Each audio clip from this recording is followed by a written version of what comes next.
CM Yogi Adityanath ने लखनऊ में सैनिक स्कूल के डायमंड जुबली समारोह में शिरकत की। इस दौरान उन्होंने शहीद सैनिकों को श्रद्धांजलि अर्पित की। आइए सुनवाते हैं आपको और क्या कुछ सीएम योगी आदित्यनाथ ने कहा। कैप्टन मनोज पांडे उत्तर प्रदेश सैनिक स्कूल के हीरक जयंती कार्यक्रम के शुभारंभ के अवसर पर मंच पर उपस्थित मेरे वरिष्ठ सहयोगी उप मुख्यमंत्री डॉक्टर दिनेश शर्मा जी, माध्यमिक शिक्षा की राज्य मंत्री श्रीमती गुलाब देवी जी,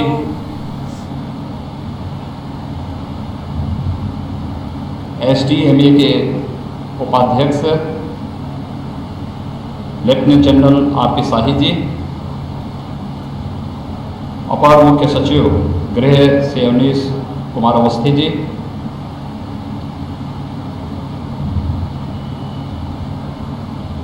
सैनिक स्कूल लखनऊ के प्रधानाचार्य लेफ्टिनेंट कर्नल उदय प्रताप सिंह जी,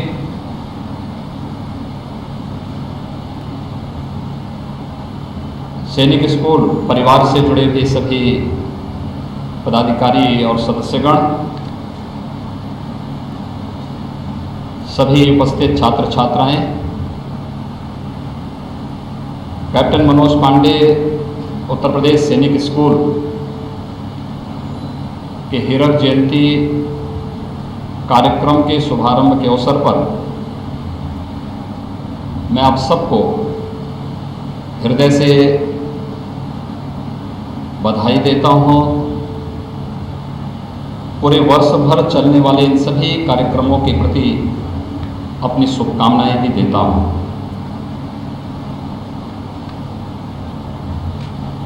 मैं इस अवसर पर मातृभूमि के लिए अपना सर्वस्व न्यौछावर करने वाले अपने उन सभी वीर जवानों के प्रति कोटि कोटि नमन करते हुए अपनी श्रद्धांजलि भी देता हूं, जिन्होंने मातृभूमि की रक्षा करने के लिए अपने आप को बलिदान किया। मैं इस अवसर पर श्रद्धांजलि देता हूं उत्तर प्रदेश सैनिक स्कूल की स्थापना के शिल्पी पूर्व मुख्यमंत्री डॉक्टर संपूर्णानंद जी को, जिन्होंने आज से 60 वर्ष पहले उत्तर प्रदेश में देश के पहले सैनिक स्कूल की आधारशिला रखी। और आज हम सब सौभाग्यशाली हैं कि उत्तर प्रदेश का ये सैनिक स्कूल देश की रक्षा सेनाओं के साथ ही जीवन के प्रत्येक क्षेत्र में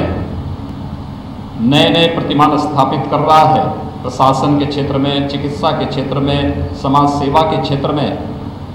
और रक्षा सेनाओं के क्षेत्र में भी उत्कृष्टतम अधिकारी और अच्छे सैनिक देकर के न केवल गौरवान्वित हो रहा है बल्कि माता और मातृभूमि के प्रति अपने कर्तव्यों का निर्वहन करते हुए भी दिखाई दे रहा है।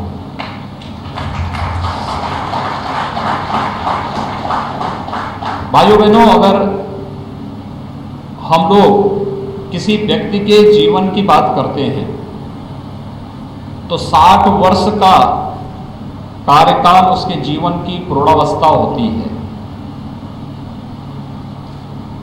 और जो बात किसी एक व्यक्ति के जीवन में अक्सरशः सही बैठती है, वही बात संस्था के लिए भी उसी प्रकार से अक्सरशः सही होती हुई दिखाई देती है। कारगिल युद्ध के समय जब पाकिस्तान की सेना भारत भूमि में घुसने का दुस्साहस की थी और देश पर जबरन एक युद्ध थोपने का कुत्सित प्रयास हुआ था, उस समय भी हमारे बहादुर जवानों ने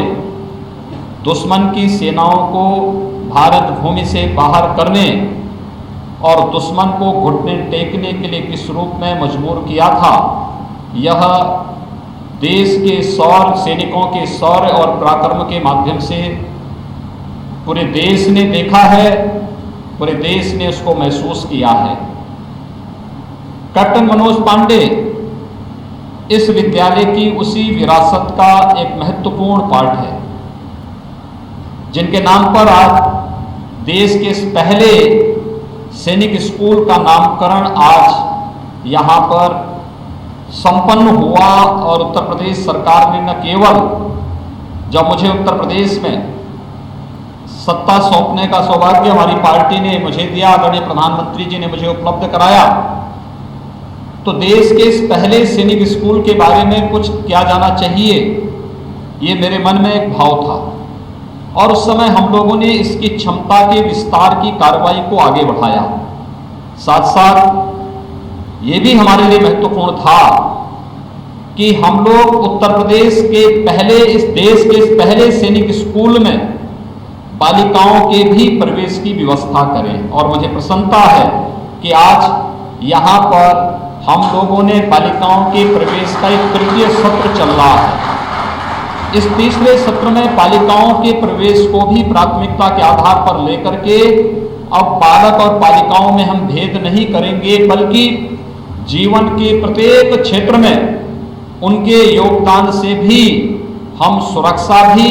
समृद्धि भी और लोक कल्याण का मार्ग भी प्रशस्त करेंगे। यह भाव भी आज हम सबको दिखाई दे रहा है और हम सब ने पूरी मजबूती के साथ इस कार्यक्रम को इस अवसर पर आगे बढ़ाया है। मेरे सामने हीरक जयंती के कार्यक्रम की बात जब सामने आई थी, तो मैंने सैनिक स्कूल के प्रबंधन से इसी बारे में कहा। मैंने कहा देश का पहला सैनिक स्कूल है और सैनिक स्कूल ने अनेक विभूतियों को देश को दिया है। खासतौर पर रक्षा सेना के एक बहुत बड़े अभियान का हिस्सा हमारा उत्तर प्रदेश का एक सैनिक स्कूल रहा है। लेफ्टिनेंट जनरल शाही यहाँ पर हमारे सामने मौजूद हैं। हमारे सामने ही अनेक देश की रक्षा सेनाओं में वर्तमान में विभिन्न पदों को सुशोभित करने वाले हमारे अधिकारीगण, सैनिक अधिकारीगण यहाँ पर मौजूद हैं, जिनकी उपस्थिति इस हीरक जयंती कार्यक्रम को और भी गौरवान्वित करती है। तो स्वाभाविक रूप से कार्यक्रम वर्ष भर हमारे चलने चाहिए और वर्ष भर किसी न किसी कार्यक्रम को देखते हुए हमें इस अभियान को निरंतरता देनी चाहिए, इसको एक औपचारिकता नहीं बनानी चाहिए। और हमारा प्रयास हो कि जब हम लोग 2021 में इस कार्यक्रम हीरक जयंती कार्यक्रम के समारोह को करें, उस समय देश के महामहिम राष्ट्रपति जी को इस कार्यक्रम में हम आमंत्रित करें। और स्वाभाविक रूप से मैं इस बात को देख ही रहा था, मैंने पिछली बार इस बारे में आप लोगों से कहा ही था। आज जब मैं यहाँ आ रहा था, मुझे 10 मिनट लेट इसी बात को लेकर हुई कि उसी समय राष्ट्रपति जी का भी फोन मेरे पास आ गया था एक मुद्दे को लेकर बातचीत करने के लिए। तो मैं इस बात को मानता हूँ कि एक अच्छी स्थिति है कि हम लोग इन कार्यक्रमों को लेकर के अभी से तय करें कि सैनिक स्कूल आज की आवश्यकता है। और आवश्यकता इसलिए भी कि किसी भी देश के भविष्य को हम कहाँ ले जाना चाहते हैं, अगर ये तय करना है उस देश के युवाओं की भावनाओं को आप देख करके अंदाजा लगा सकते हैं कि देश कहाँ जा रहा है। और यूथ के जीवन में अनुशासन, मुझे लगता है कि उसे सैनिक स्कूल उसका बहुत सशक्त माध्यम हो सकता है। और हमें इसलिए सैनिक स्कूल की श्रृंखला को आगे बढ़ाने की कार्रवाई को प्राथमिकता के आधार पर आगे बढ़ाना चाहिए। मैं धन्यवाद दूंगा उत्तर प्रदेश सैनिक स्कूल को कि उन्होंने कोविड-19 के इस वैश्विक महामारी के संकट के कालखंड में भी उन्होंने यह कार्यक्रम यहाँ पर आयोजित किया। मैं जानता हूं कि जितनी बड़ी संख्या में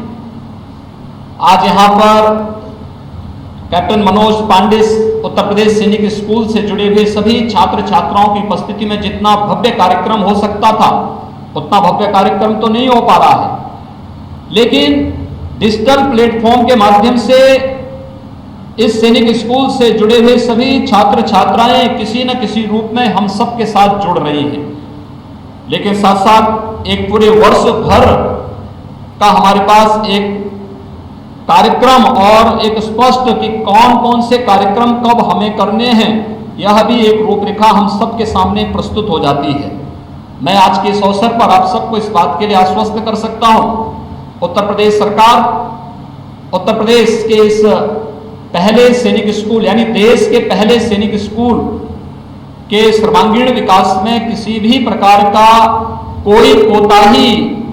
नहीं बरतने देगी, किसी भी प्रकार की लापरवाही को नहीं बरतने देगी, क्योंकि मैं स्वयं भी समय समय पर इसकी समीक्षा करता हूं कि कौन सा कार्य कहां पे रुका हुआ है और प्राथमिकता के आधार पर उन कार्यों को आगे बढ़ा करके यह सैनिक स्कूल देश के लिए एक रोल मॉडल बन सके, उस रूप में हम प्रस्तुत कर सकें। इस दिशा से इसके विकास के लिए जो कुछ भी योजनाएं सैनिक स्कूल की ओर से शासन के स्तर पर प्रस्तुत होंगी, प्रदेश सरकार उसमें पूरी मदद करेगी। मुझे पूरा विश्वास है कि 1 वर्ष के अंदर हम इतने अच्छे कार्यक्रमों के माध्यम से सैनिक स्कूल की कायाकल्प को इस रूप में प्रस्तुत करें कि समारोह कार्यक्रम में जब हम भव्य आयोजन करेंगे तो देश और दुनिया के लिए अपने आप में एक यूनिक इवेंट के रूप में प्रस्तुत हो सके, उस रूप में हमें इस आयोजन को करना है। 60 वर्ष के इस एक कालखंड के मूल्यांकन का भी अवसर हमें हीरक जयंती वर्ष हमें उपलब्ध करा रहा है। हमने क्या पाया है, क्या खोया है, कहां पर कमी रही है कि हम थोड़ा सा प्रयास करते तो और भी बेहतरीन हम कर सकते थे। मुझे लगता है कि इन सभी के मूल्यांकन का एक अवसर हमें दे रहा है 60 वर्ष के इन कालखंड का। और मैं चाहूंगा कि यहां से निकले हुए जितने भी पूर्व सैनिक हैं, जितने भी वर्तमान में सैनिक हैं, जितने भी प्रशासनिक व्यवस्था से जुड़े हुए अधिकारीगण हैं और जितने भी समाज सेवा के क्षेत्र में कार्यरत वर्तमान में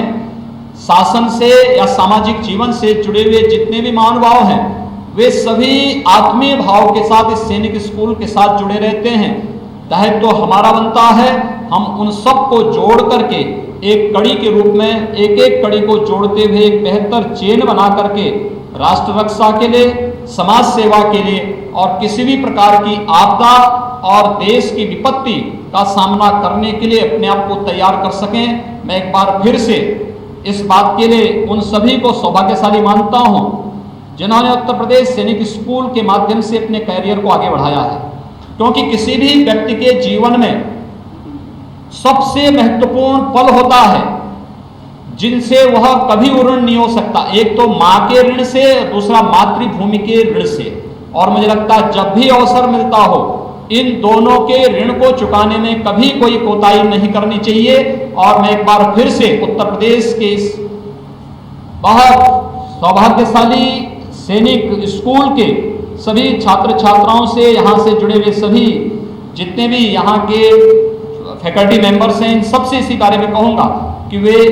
इस बात को ध्यान में रख करके जिस एक अभियान के साथ वे जुड़े हैं, जिस पवित्र अभियान के साथ जुड़े हैं, उस पवित्र अभियान को निरंतरता देते रहेंगे। वर्ष भर के कार्यक्रमों को इस रूप में प्रस्तुत करेंगे कि देश की सभी सैनिक स्कूलों के लिए वह एक मॉडल बन जाए। मैं इस अवसर पर एक बार फिर से हीरक जयंती कार्यक्रम के अवसर पर कोविड-19 के प्रोटोकॉल को फॉलो करते हुए आप लोगों ने जो आयोजन किया है, इसके लिए आप सबको एक बार फिर से बधाई देता हूं, अपनी शुभकामनाएं देता हूं और विश्वास व्यक्त करता हूं कि हम सब उत्तर प्रदेश के इस सैनिक स्कूल के माध्यम से देश के सामने कुछ एक नया करके दिखाएंगे। आप सबके प्रति मेरी शुभकामनाएं और वर्ष भर चलने वाले पूरे कार्यक्रम और पूरे आयोजनों के प्रति भी मेरी शुभकामनाएं। धन्यवाद। जय हिंद।